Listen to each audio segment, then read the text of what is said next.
자, 오늘의 히든 종목은 지금 한 4.5%가량 하락을 하고 있습니다. 그러나 제가 항상 말씀드리죠. 이 추세를 유지하는 게 중요하다고.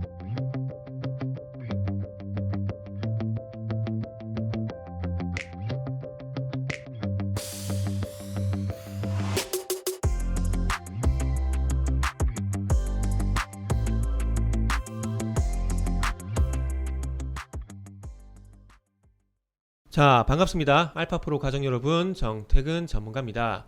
자, 오늘은 월요일입니다. 또 한 주가 시작이 되는데 어쨌든 이번 한 주도 한번 화이팅 해보시고요. 자, 오늘 첫 번째 종목은 두산중공업입니다. 그리고 두산중공업 이후에 히든 종목도 공개가 되니까 방송 끝까지 시청 부탁드리고요. 오늘 두산중공업 첫 번째 종목을 할 건데 방송을 보시고 도움이 되셨다라면은 좋아요, 구독, 그리고 공부가 되셨다라면은 좋아요, 구독 부탁드리도록 하겠습니다. 자, 그럼 첫 번째 종목 두산중공업 한번 시작을 해보도록 하겠습니다. 자, 지금 주말 동안에 한미 정상회담이 거의 마무리가 됐죠.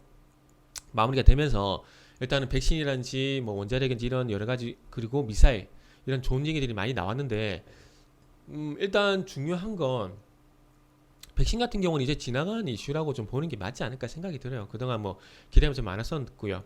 그리고 이제 좀 주목을 해봐야 될 부분은 저는 개인적으로 원자력이라고 생각을 하고 있습니다. 문재 정부가 들어오게 되면서 원전 산업이 상당히 많이 위축이 됐거든요. 그러면서 원자력 관련주에 대한 투자 심리, 원자력 관련주를 바라본 시선이 상당히 좀 그렇게 좋지는 않았습니다.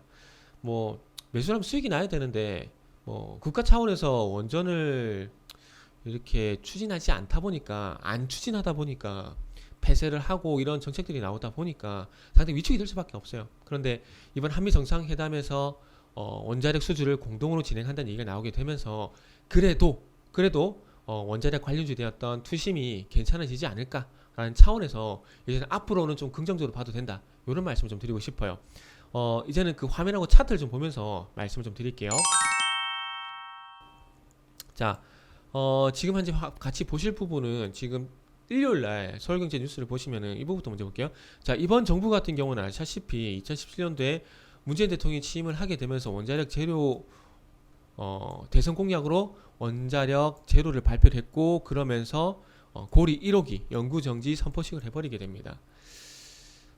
그러면서 신고리 5호기 6호기 공론화 결과를 거치면서 공사 재개에 대한 이슈가 발표가 나왔지만, 그럼에도 불구하고 월성 1호기 조기 폐쇄를 해버리고 신규 원전 4기 건설을 영구 중단 의결을 하게 되면서 이 한수원 이사회에서 결정이 나왔지만 어쨌든 정부에서 탈원전에 대한 얘기를 하고 있는 상황이기 때문에 원자력 산업이 위축이 될 수밖에 없습니다. 그렇다 보니까 원자력 관련된 기술자라든지 뭐 이런 수주 능력, 그리고 설계 능력, 이런 부분들이 해외 쪽으로 나갈 수밖에 없습니다.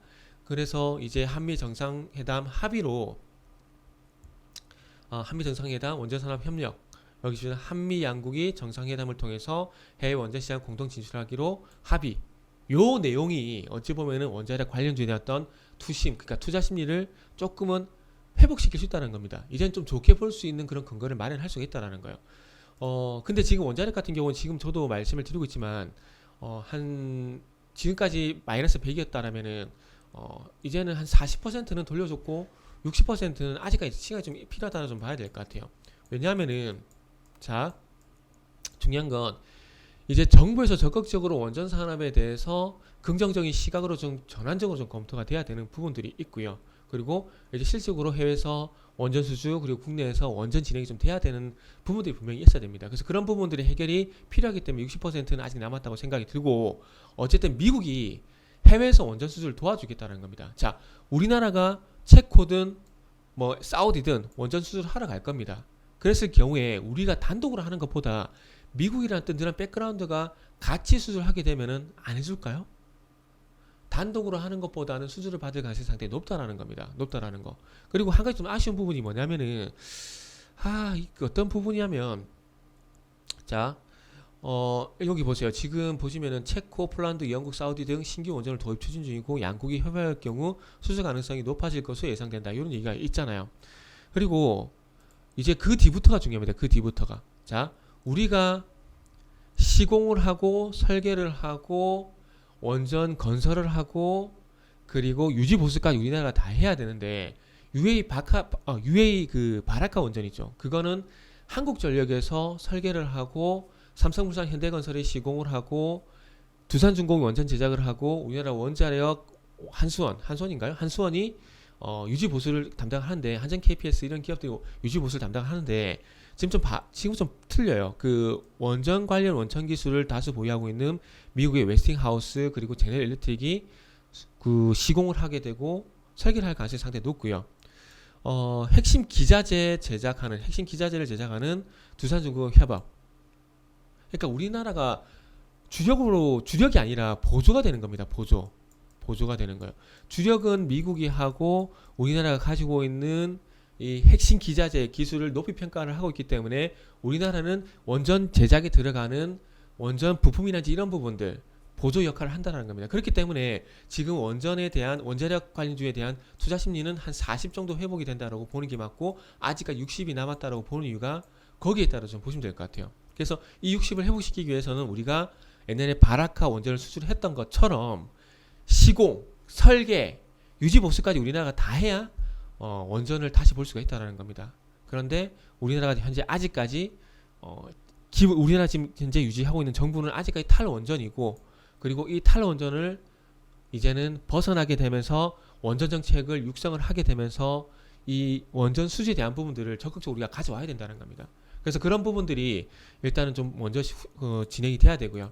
그래서 어쨌든 제가 생각하는 앞으로 원전에 대한 그 투자 방향, 원전에 대한 어떤 그 생각 이런 부분들은 이렇게 좀 생각을 하고 있습니다. 자, 그리고 2017년부터 어쨌든 탈원전 정책을 시행을 하게 되면서 쭉 하락을 했죠.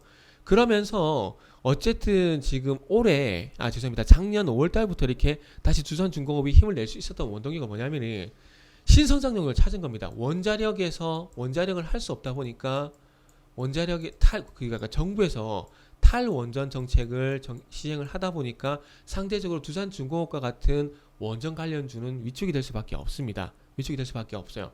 그런데 이제 풍력을 신성장 동력으로 육성을 하겠다는 얘기가 나오게 되면서 두산중공업이 5월달에 4,000원대에서 17,000원대까지 상당히 급등이 났죠.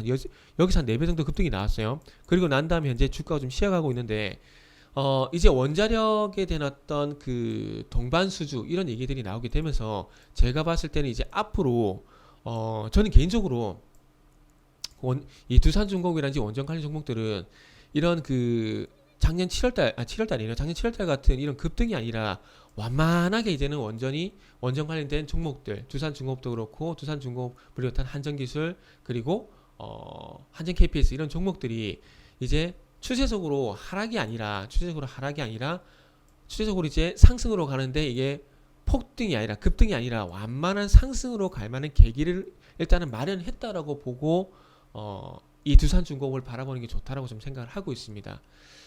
지금 현재 화면을 보시면은 자 보세요. 여기 보시면은 거의 5,000원대에서 18,000원대까지 뭐 거의 4배라고 할게요. 4배 정도 급등이 나왔지만 이건 어차피 기대감입니다. 기대감.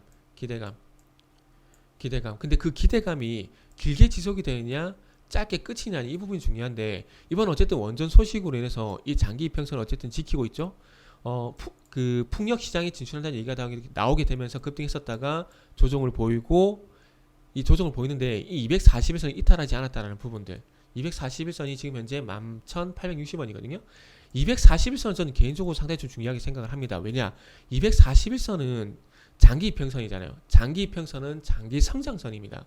장기 성장성이 꺾이느냐 아니면 유지가 되느냐 이 부분이 상당히 중요하거든요. 근데 241선을 지켰다라는 것은 장기 성장성이 그래도 유지가 된다는 겁니다. 근데 그 장기 성장성이 뭡니까? 두산중공업은 원전이잖아요. 원전.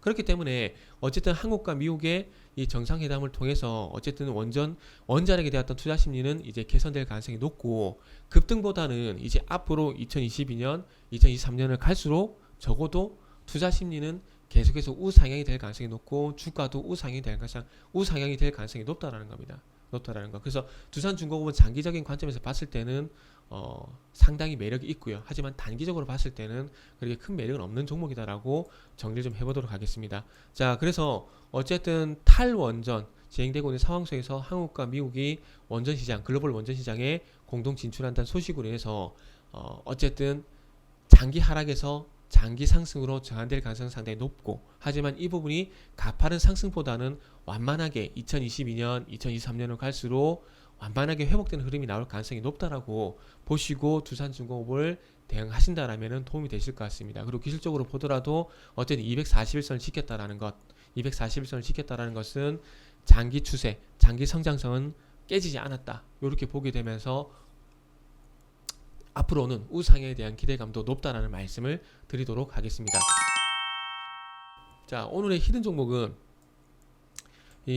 개인적으로 그 주택시장과 연관성 있는 종목이라 보시면 될 것 같습니다.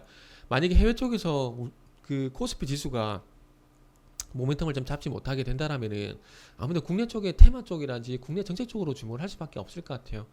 오세훈 서울시장이 이번에 그 취임 한 달, 취임 1년도 아닌데 취임 한 달 만에 축하 기자회견을 했더라고요. 어쨌든 기자회견을 하게 되면서 이 주택 공급에 대한 의지를 재확인을 했습니다. 그래서 재건축보다는 재개발 쪽으로 현재 추진할 예정이고, 지금 정부에서 16개 정도 재개발 후보지를 선정을 했거든요. 거기는 강남 쪽보다는 강북 쪽이 더 많아요. 성북, 노원, 그 성북 쪽 같은 경우도 성북동, 장이동, 그리고 동대문구, 신당동이라든지 그리고 장충동 이쪽으로 후보지가 좀 선정이 됐는데, 이제 아마 재개발, 오세훈 서울시장이 추진을 하게 되면은 아마 재개발 쪽으로 가속화될 가능성이 상당히 높고요. 그리고 재개발의 어떤 규제가 좀 완화가 되게 된다라면은 아마 좀 더 가속화가 되게 되면서 건설이란지 인테리어, 그리고 이 재개발, 재건축과 연관된 종목들이 저는 올해도 괜찮지 않을까라는 그런 생각을 하고 있습니다. 그래서 여러 가지 창호라든지 인조대리사든지 여러 가지 종목들이 많은데, 이 종목은 배관 관련 종목이라 보시면 될 것 같습니다. 그리고 최근에 집값이 그러니까 분양가가 많이 올라가다 보니까, 그러니까 뭐가 될까요? 잠시만 갑자기 기억이 안 나네. 그 토지하고 건축비하고 했을 때 토지당 그 건설 원가라 그러나요?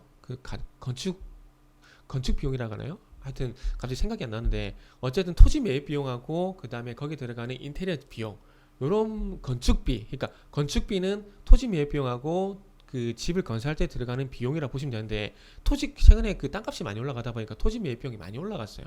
그러다 보니까 예전에는 만약에 집이 5억이다, 그럼 인테리어 비용이 5천, 이런 상황이었었다가 최근 집값은 10억에서 인테리어 비용이 5천, 이렇게 되다 보니까 그 집값 대비해서 인테리어 비용이 상당히 좀 저렴한 착시 효과가 발생이 됩니다. 그러다 보니까 최근에는 고급 인테리어를 쓰는 게 또 트렌드예요. 그래서 LG 하우시스가 최근 트렌드적으로 봤을 때 이 고급 창호, 고급 인테리어, 고급 건축 내외장재, 여기 수혜를 좀 받고 있는데, 최근 그래서 마감 자재 같은 경우도 고급화가 좀 트렌드입니다.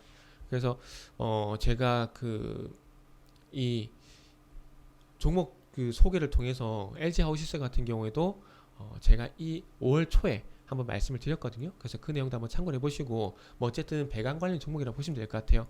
오늘 지금 한 4.5%가량 하락을 하고 있습니다. 그러나 제가 항상 말씀드리죠. 이 추세를 유지하는 게 중요하다고.